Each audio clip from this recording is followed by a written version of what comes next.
Bonjour Isabelle. Est-ce que tu pourrais tout d'abord te présenter, dire un petit peu ton activité? Alors bonjour, je suis le professeur Isabelle Bonafé. Je suis chirurgienne dentiste au Centre de soins et de consultation dentaire au CHU de Montpellier. Je suis responsable dans cette structure du service fonction-dysfonction et j'ai surtout la charge avec mon équipe d'une consultation spécifique et spécialisée portant sur la prise en charge des patients présentant des pathologies du sommeil et des dysfonctions de l'appareil manducateur. Donc effectivement, ça fait longtemps que tu t'intéresses au sommeil et cette année au Congrès du sommeil, tu vas présider une séance qui porte sur la chirurgie maxillofaciale et les apnées du sommeil. Est-ce que tu pourrais nous en dire un petit peu plus? Alors, lorsqu'un diagnostic de SAOS est posé par un médecin du sommeil chez l'adulte, bien sûr, plusieurs possibilités de traitement en fonction de la sévérité de sa pathologie peuvent lui être proposées.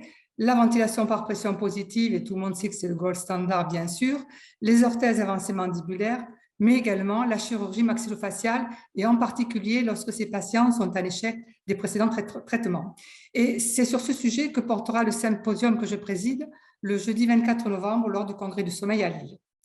Durant cette session, les différents intervenants présenteront la chirurgie orthognathique tout d'abord en abordant les spécificités, le phénotype des patients éligibles, mais également l'intérêt d'une telle prise en charge avec d'un côté les bénéfices et les risques liés au traitement et à l'intervention chirurgicale, mais également nous aurons un autre intervenant qui abordera l'apport de la modélisation 3D dans ce type de chirurgie.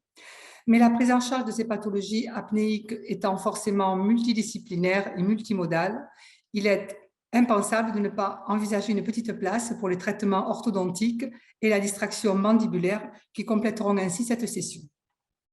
Ces différentes conférences sont, comme vous le voyez, très complémentaires et elles vont permettre de cibler les principes de prise en charge chirurgicaux actuels dont l'objectif principal sera de proposer aux patients souffrant d'un SAOS un plan de traitement spécifique et surtout avec une approche personnalisée.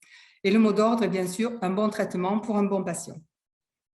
Eh ben, écoute, merci beaucoup. Effectivement, c'est très complet comme session et puis avec à la fois un peu d'actualité également. Donc, j'espère que les congressistes viendront nombreux à cette session, donc le jeudi matin, c'est bien ça, hein? Eh ben, C'est le merci. jeudi matin, c'est le 24 novembre, le jeudi matin, 11h. Bon, Merci à toi. merci Isabelle Merci et au à Congrès du bientôt. sommeil de la réalisation de cette petite capsule. Au revoir. Au revoir.